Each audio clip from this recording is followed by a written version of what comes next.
Hello, welcome to Friday Leadership Deep Dive. I'm Monica Vegalam. I'm an executive and leadership coach, and this is the Friday show where we discuss nuanced topics about personal development, growth from the lens of developmental psychology.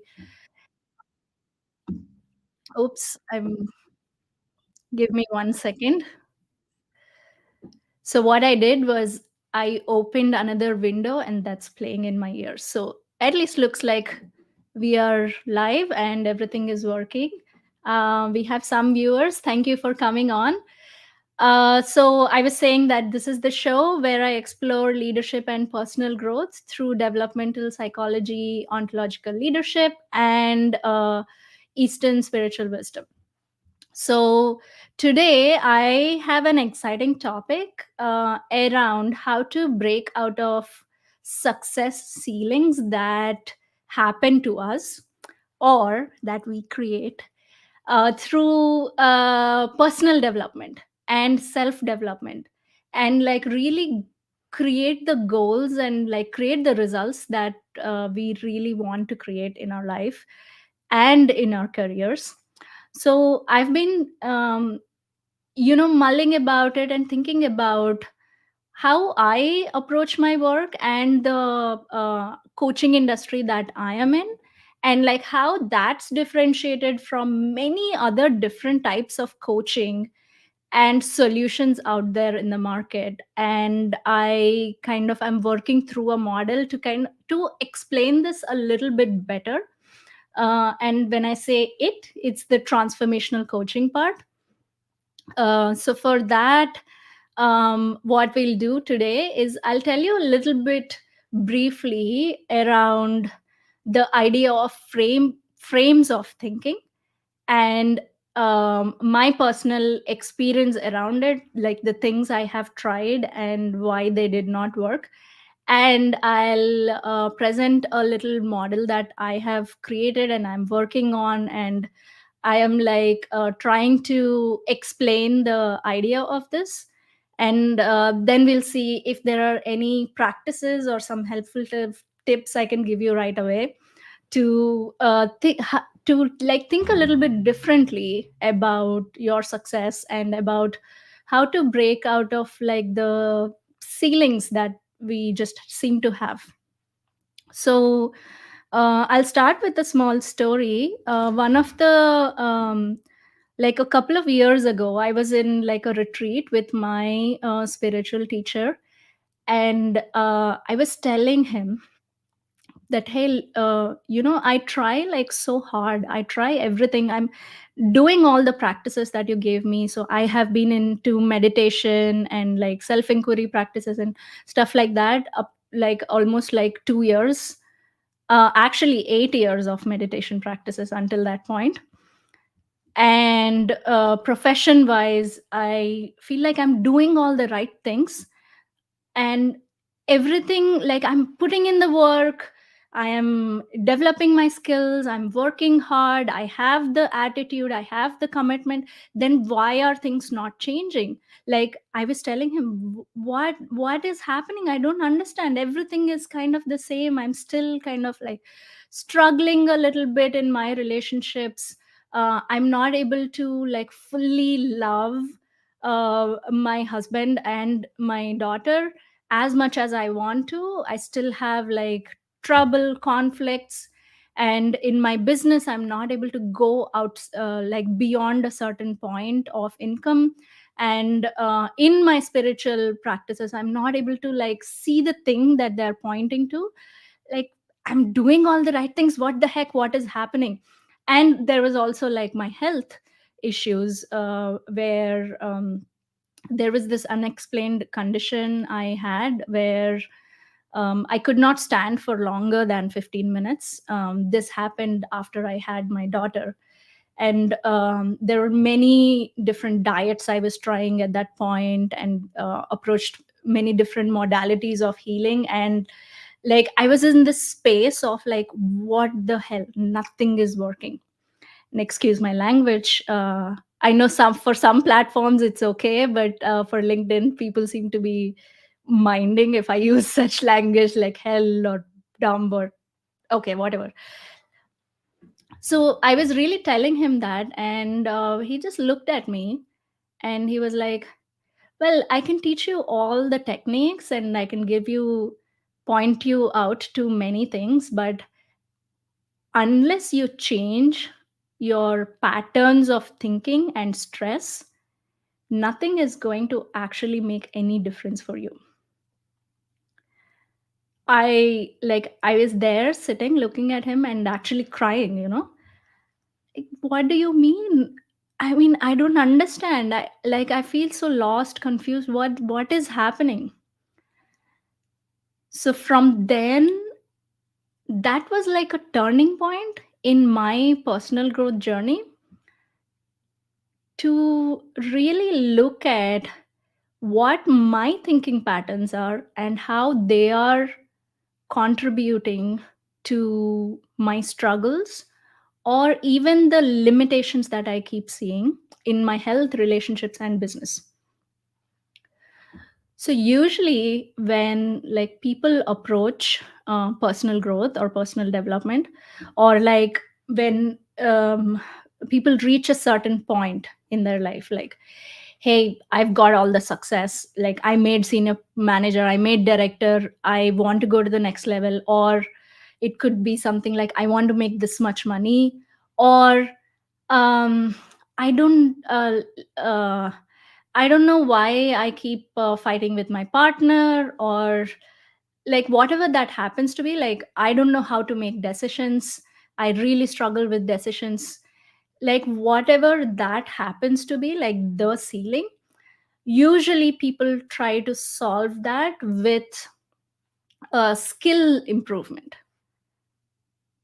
So, like, I need better advocacy skills so that somebody could recommend my name at the table. I need better writing skills so that I could market myself more online so that my business grows. Or I need better presentation skills, or I need better public speaking skills, or I need better decision making skills. So like our mind automatically goes into like improving our skills, or improving like our experience, or improving our commitment to the things that we are already doing. um that's what kind of like happens for me. For me, one of the patterns is like when I decide like I want this and I'm not getting that, I double down on my commitment, and I'm like, okay, I'm gonna work really really hard and get the thing I want, like meet the goal that I want, meet the goal I have in my business, or meet the goal in the for the next milestone. Or if I want to write something, I'm going to really work hard and just get that thing done. But with enough of hard work, we start seeing that that's not enough. Like skills are not enough, experience is not enough, or feedback is not enough, or like advice from other people is not enough, reading books is not enough. Then what keeps missing in our self improvement? And then like I took like the same attitude and applied that in like spirituality. Like, okay, if I just meditate enough, if I like keep going on with my practices, one day I'm gonna like be really happy and I'm gonna hit that enlightenment thing that people talk about. Right, it's like the same thing that I take into a different context and apply that. And same thing in a in like emotional healing. So I know like right now therapy is like a big thing, right? People are really aware of like childhood issues and depression, anxiety, all of those things, and there is nothing wrong with that. It's really great. But the trap that we get into, and specifically I got into, is like once I have tools, emotional healing tools, I again put my pattern of working hard there. So To kind of summarize, there are three default paths we try to cross a certain ceiling that we keep hitting, right? First default path first default path is the conventional path of success that we learn as we grow up. Like, I'm going to work hard, develop my skills, and acquire more experience, and get advice, get feedback, and I'll just keep pushing through, like whatever those strategies might be that we learn growing up and in our adulthood, in like a conventional career. That's like one default path. Second path that I saw myself get into was like the spiritual path, which is like, okay, material, like I don't care about like material achievements as much.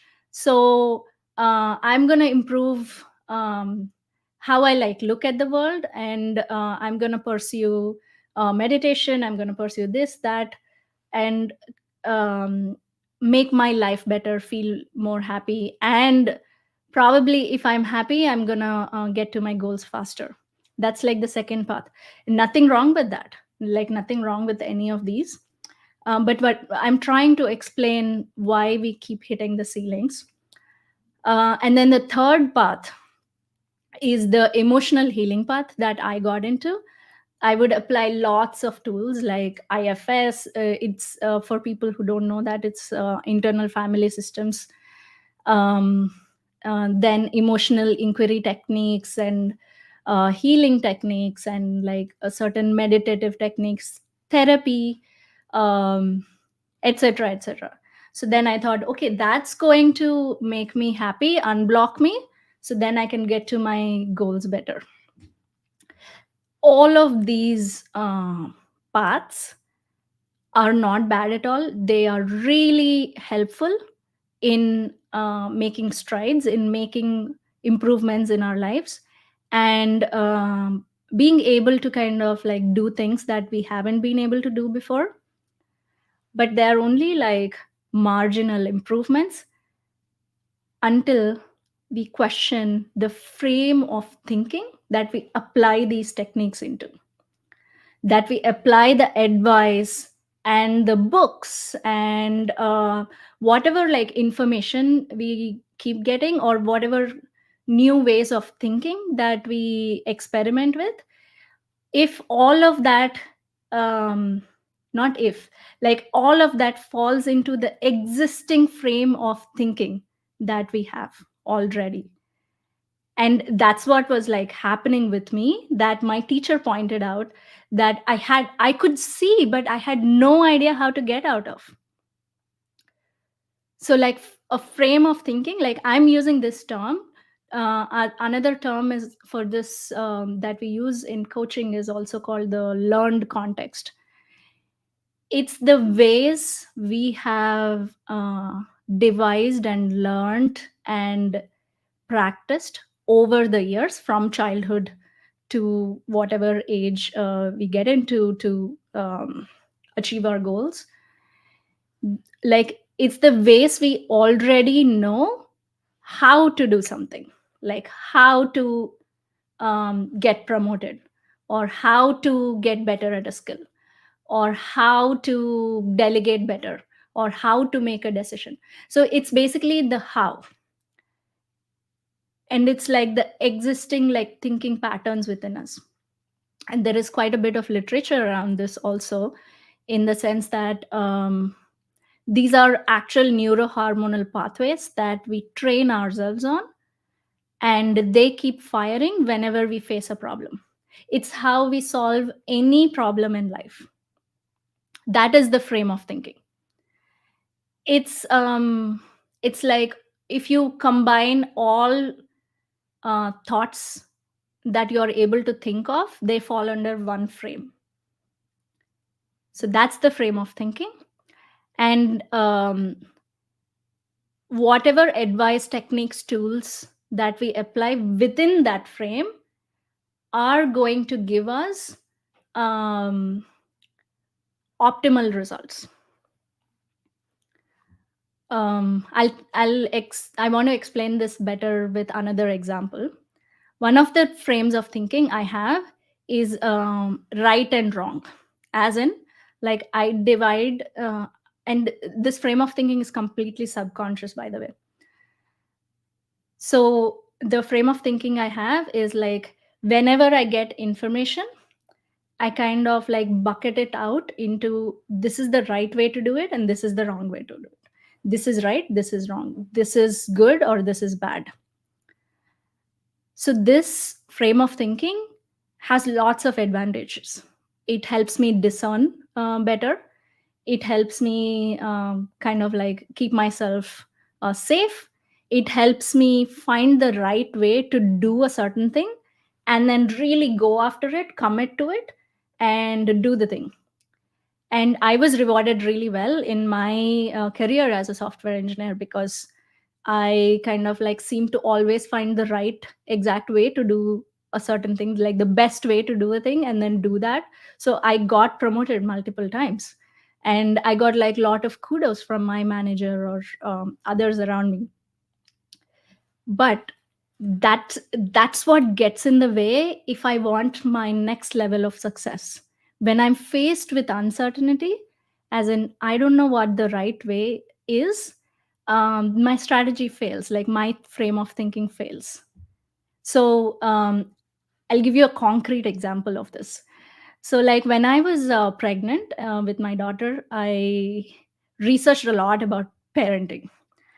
So remember, I have a right wrong frame of thinking. So I'm like always looking for the best ways to do a thing. So I'm also like, okay, I'm never going to be the parent who hits their child or who yells at their child. And I'm going to do the best parenting ever possible. Don't laugh. People who have kids, they would know the joke in this. Like, you cannot ever do parenting right. Like, whatever you do, it's wrong. But anyways, so that was the kind of mine. Like that was how I was thinking about parenting. So I found this area called gentle parenting, because I was like, okay, I'm not going to do those things. And gentle parenting really advocates for understanding your child and like really being in tune with their needs, and then setting gentle boundaries and not like timeouts, etc. I'm not saying this is like bad or good or anything. Stick with me in this example, okay? So I read a lot of books. I learned what gentle parenting is, and then time for execution when my daughter was like, I don't know, like 8 months or so. Um, let's see, what do I want to say about that? Okay, as she grew up, uh, like when my daughter is a baby, this is all very kind of easy to implement. And then as they grow up and they start like showing individual preferences, right, that's when that's when stuff hits the fan, sort of a thing. So because I was following gentle parenting and I had a right wrong frame of thinking within which that gentle parenting fell, this is how things went. So she would throw a tantrum, and then I'm like, okay, kids throw tantrums, that's completely fine. I'm going to be patient with her, I'm going to see what she needs, and then I'm going to be like really in tune with her. So uh, then I would be like, okay, like what do you need, try to figure that out, etc., etc. uh, so I was trying to like make her tantrums as right. And then when she would push a little bit more, so what kids do is kind of like push your boundaries. um, Parents who are watching might know that. So they would kind of like push a little bit more, like, I'm gonna, oh, this is okay, so I'm gonna test the next thing. So then I would, get a little bit, start getting irritated and frustrated and a little bit angry. Then I'm like, I would tell myself, okay, this is fine, I'm going to be gentle, and I want to apply gentle parenting principles, so I'll be patient. And then I'm like, no, she is fine. I should not get angry. It's wrong to get angry. Uh, and I would just be patient with her. Then a little bit more, like there's a little more push. Then I'm like, no, my anger is wrong. I shouldn't be angry. So then that would be wrong. This would be right. And what that does is, like, as this keeps happening, like I'm recreating her push, because I am making my anger wrong, and then I am being resentful, miserable, and not enjoying the parenting. Because finally, the goal of gentle parenting is to really enjoy your relationship, and then bring up children in a nice way, like in a more attuned way, and in a more emotionally resilient and more um, em- um, empathetic people in the society, right? But what I'm actually teaching her by being in this right wrong frame and making myself wrong for my reactions is that emotions are not okay. And that's kind of like against the goal of what the whole thing is about. So, what I'm trying to tell you here is that the concepts itself that we consume are not wrong, or they help, but they help in a limited way unless we start really questioning what frame of thinking we are in. Since I'm in like right and wrong frame of thinking, it actually like keeps my suffering going again and again, because like though I'm doing like the best thing available outside, like I think that I'm doing the best possible thing, my the unless I change this right wrong way of thinking, and unless like I stop categorizing myself as wrong, or my child as wrong, or the behavior as wrong, or always in the chase for right thing, my life is still going to be like limited within a circle. I'm like hitting the walls again and again. And then I wonder, like, oh my god, I have a really nice sweet baby and I resent her. What the heck is wrong with me? So that's kind of like loops I used to get into. And um no matter how much emotional healing I do at that point, like, okay, it seems like I'm getting really angry. Let me heal.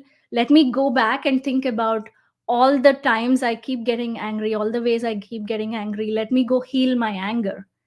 I can do that, but that is still coming from a frame of thinking that anger is wrong. And I'm not saying that anger is right also. I'm not saying that you should just be angry and yell, or uh, like however we express anger. I'm not saying that as well.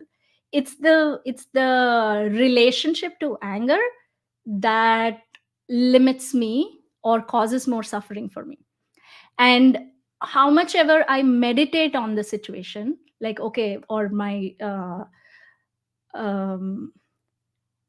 the meditation I was doing at that time was of concentration meditation, which was focusing on my breath.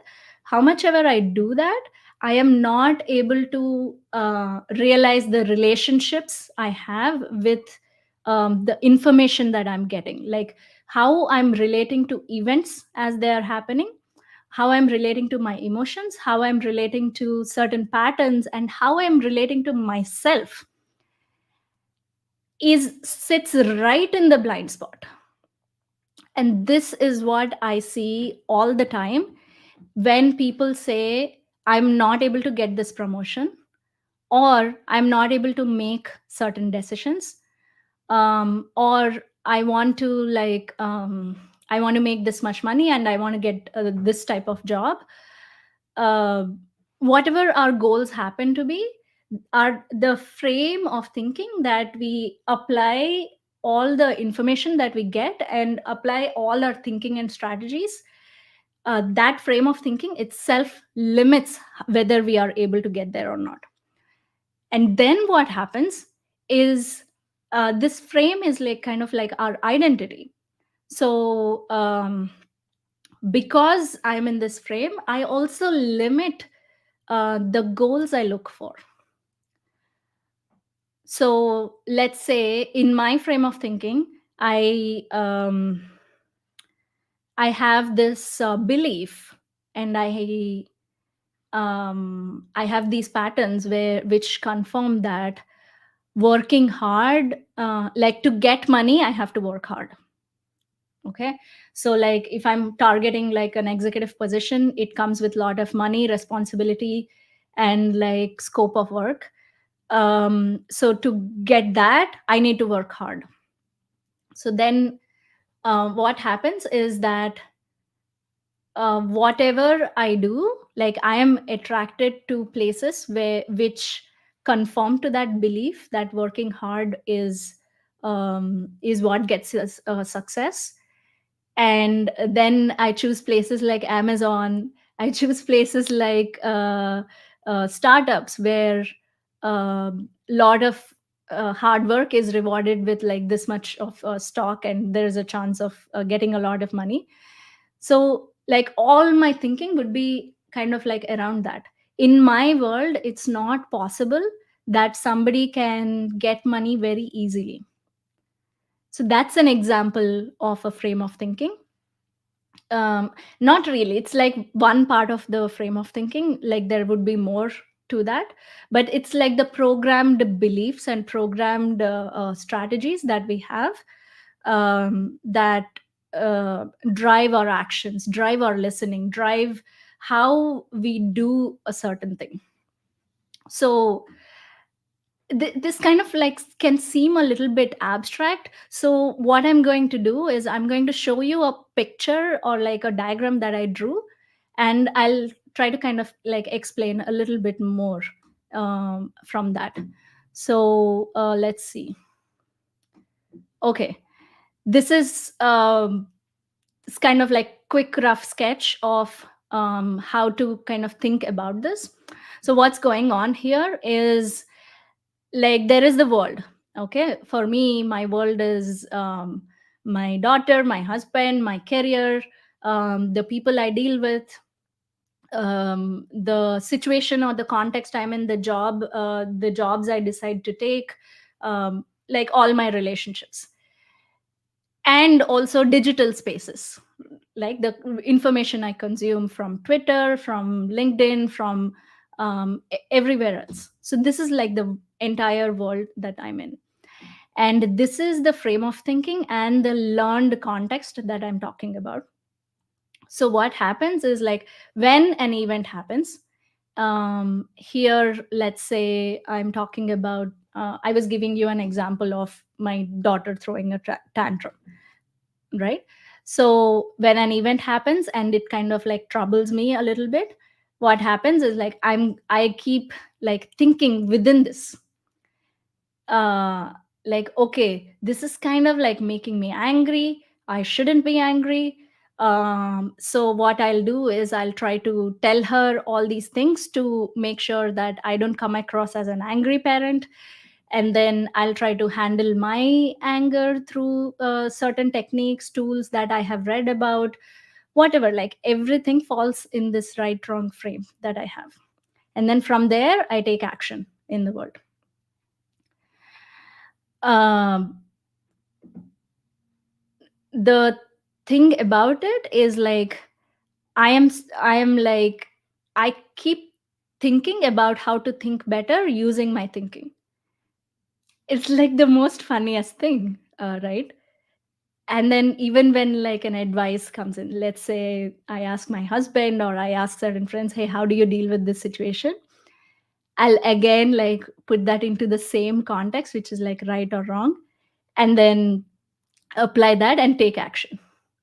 So similarly, when I coach leaders, they are like really looking for, okay, how do I become a better people manager, or how do I make sure like people advocate for me, or how do I make sure I have better relationships at work?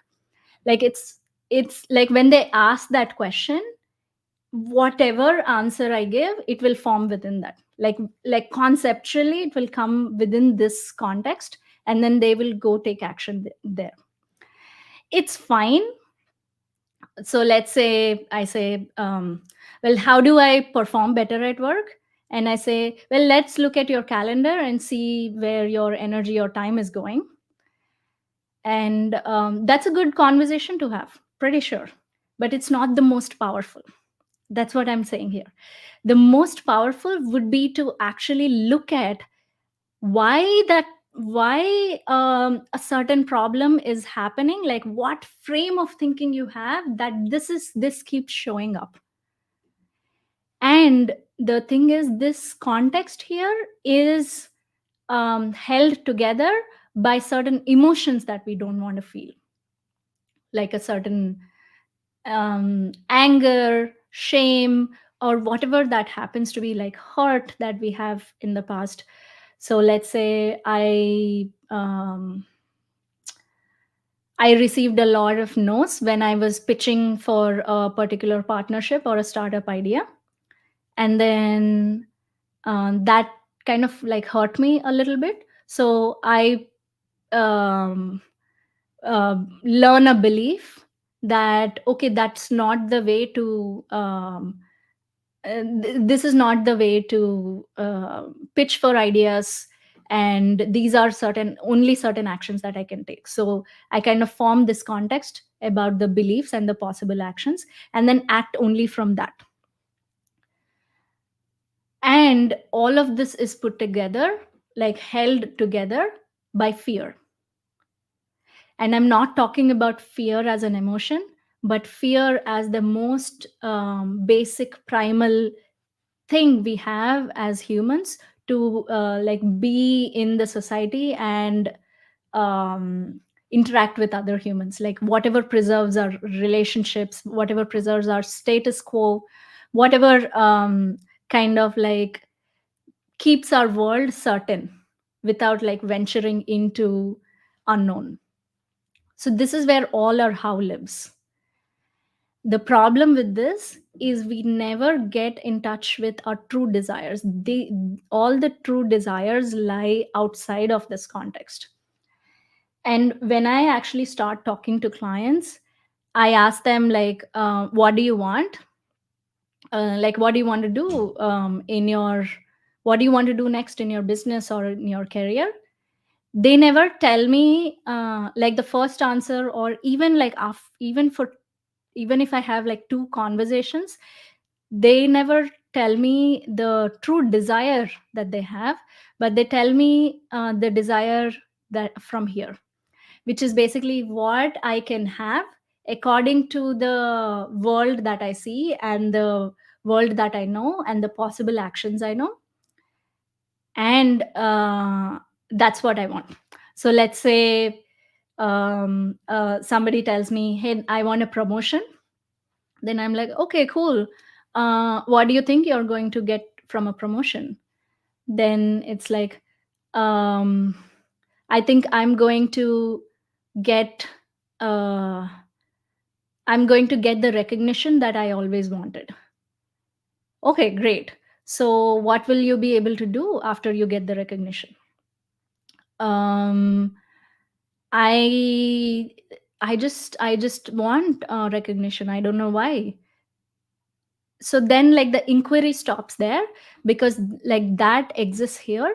Coming out of that is kind of like scary. That's when we touch fear. And that's why um how like if we have any conversation about how to get a promotion, like you might get a promotion, but you're like how you relate to the promotion and how you kind of like behave and show up as a leader stays the same. There is kind of like no big shift. So a powerful shift happens when you come out of this frame of thinking that we have learned, and we really act and we really listen, speak from here, not from here. there are those people, those leaders who appear very like sorted, confident, and kind of like who are able to lead with vulnerability, with all these ideas about vulnerability is powerful, right? um, who are able to make decisions quickly, who are able to like come up with frameworks for people, and who are able to inspire people. Those people, they they come with a different energy because they are acting from here and not from here. And these are like really, really rare people. And this is where the essence of transformational work lies. And this is where you can like have like 10 by 10 life. I mean, of course, there's this whole thing about, well, there will be things that will be um, unsatisfactory. There will be things that I'll be satisfied in with my life when I lie on my deathbed. Of course, that will be there. But the daily experience of life, like the fundamental um, layer of how I experience the reality, how I experience my success, how I experience my work when I sit down at my desk, what am I experiencing? That changes completely. And I say this so firmly because I experienced that shift. Like couple of years ago, there is like this unknown thing that it's like a pebble in my shoe.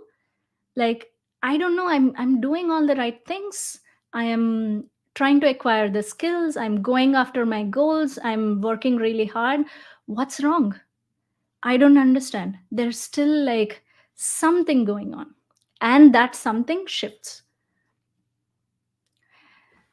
This is also, that shift is also possible. Like texts talk about that kind of a, like an ancient wisdom text talk about, like coming from tantra or Buddhism. They talk about that fundamental change when you achieve um, sufficient attainments in your practices. That's possible. I'm not saying like this is the only way. There are like many, I'm pretty sure there are billion ways to achieve those shifts, but very few people get those shifts.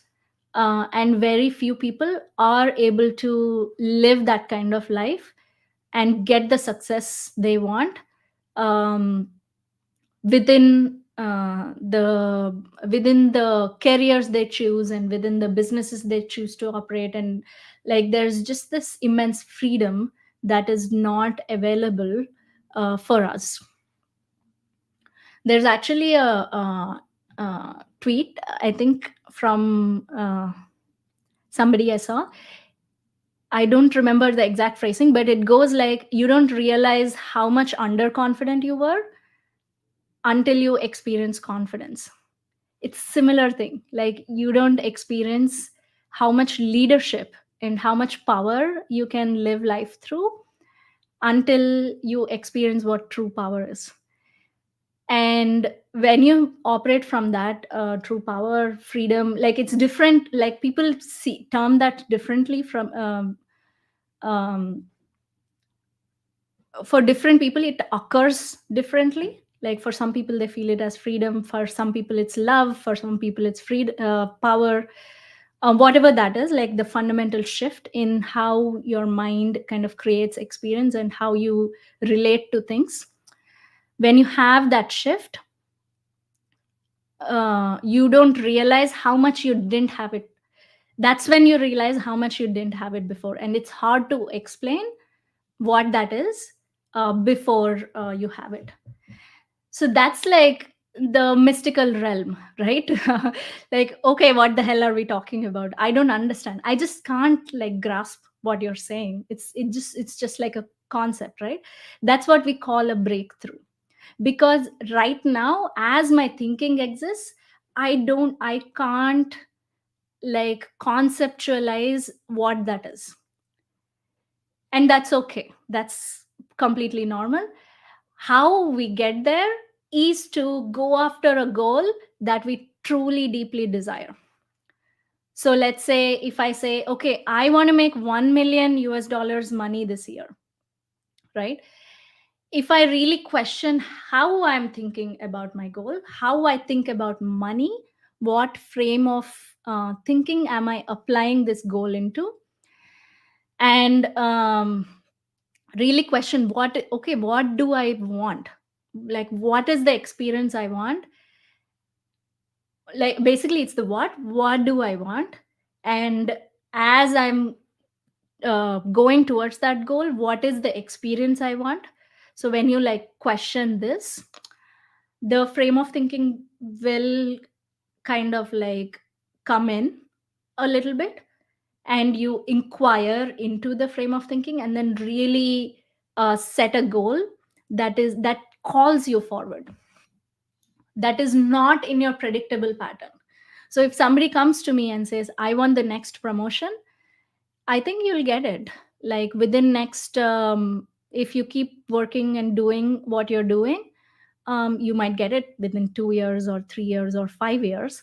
But then when we really explore what they really want, what is the life they want to create, the conversation changes. And that's when they really feel called forward. Like, hey, what I really want is to change my relationship to decisions, how I make decisions. What I really want is to inspire people and have be able to stand strong when there is uncertainty. What I really want is like vast improvement in my health. What I really want is like more connection with my family, with my husband, with my kids. And I don't know how to get all of these together, because like if I focus on my work, I won't be able to focus on my relationships. If I focus on my relationships, I don't think I'll get the money that I want. If I focus on money, relationships, and try to somehow balance this, I think I'll get away from my practices, or my health will suffer. Like there is all this limitations that we have, like the success ceilings come in, and come in with a bang, like with the frame of thinking. So when we kind of like explore that conversation, that's when there's a lot of possibility, and there is like a way of getting out of the current experience you are in, and to creating the really ambitious goals that you have. Ambitious goal doesn't exactly mean like, okay, I want to be like right now I'm a manager, I want to be a CEO within next 5 years. That's ambition, great. But ambitious goal is actually like, I want to be a CEO, and I want my health to be really good, and I want deeper connection with my family, and I want more friends, and I want to be a leader who can inspire and lead people through really tough decisions and transform the organization. All these together, that's when it becomes ambitious. Now, like this is the point. So when I like propose this to people, and hey, it looks like you want all these things, how about target all of that? People get like kind of scared, but how? I don't think that's possible, because they are here, right? They are in the learned context. So I'm gonna remove this. Oh, actually, I'll just talk about this part a little bit. So if you like operate from here, what happens is you're really in touch with desire. You will experience fear, and you will experience like emotions, like you will be able to hold space for all of that, and then act from here, not act Like there is this old adage saying respond not react. So we this is where we respond and really feel um, the 10 by 10 experience of life that I'm talking about. And it doesn't mean that there won't be things that I'm still not satisfied with, but it's just that no matter the external circumstances, my experience of how things are is really good. It's like I'm happy. I mean, it's not that I will never experience hurt, grief, sadness, anger, but like despite all that, I'm like excited about life. I'm happy. I'm here. I think I love my life. Like getting to that point uh, is kind of the shift or the transformational shift that I'm talking about. And when you operate from that place, there is like a presence we show up into the world with, and results happen because we are not always coming out of a limited context and like reacting from fear or reacting from certain emotions and recreating the situations that we don't want. um so that's kind of like that's kind of like what I wanted to offer in terms of why self development or self help or self improvement doesn't exactly, feel satisfactory. There's always like something missing because all of what we pursue forms falls under the existing frame of thinking that we have, and we are not able to like get out of it into a different possibility. We are kind of always optimizing around the how. Think of this for yourself. I have an inquiry for you, right? Sit down and think about, okay, what do I really want in my life? Number one. And second, like, what's the hardest thing about um, what the thing is that I want? Like, let's say, what do I really want? I want money. Okay, what's the hardest thing? Do I believe that I can have it? As soon as you touch these three questions, you will want to get away from it, get away from that inquiry. For me, what happens is like I really want, like exactly in that moment, something I will remember, and I'm like, okay, I need to check my phone, or I need to answer that email, or like I can't do this. This is so hard. I'm gonna go watch TV. So that indicates that's the fear response. Like that's the underneath, like the fear that's holding the frame of thinking. So that's how this works, and like really experiment with this three questions, right? What do I want? What's the hardest thing about getting what I want? And can I do I really believe I can have it? These three questions, and see how your mind operates and how like our behavior suddenly changes. um, and then you will see like, okay, there is like a thing I'm hitting here, and I'm going to certain patterns. And this is the problem also with trying to change your habits. um, yes, it helps, but I have a bias that it's a dumb idea, because when we try to change our habits, the trying to change is coming from existing context. That, let's say if I say, okay, I'm going to take a cold shower every day. Okay, like the frame of thinking that set the goal is coming from um, cold showers are good, and if I don't take a cold shower one day, that is bad, or that is wrong. That kind of like what happens with me. uh, so let's see, what else do I want to say about it. So what we are really talking about, like when you shift, when you're able to shift out of the frame of thinking that we are in, there's actually like an identity shift. it's a really it occurs as a really dangerous thing to the ego.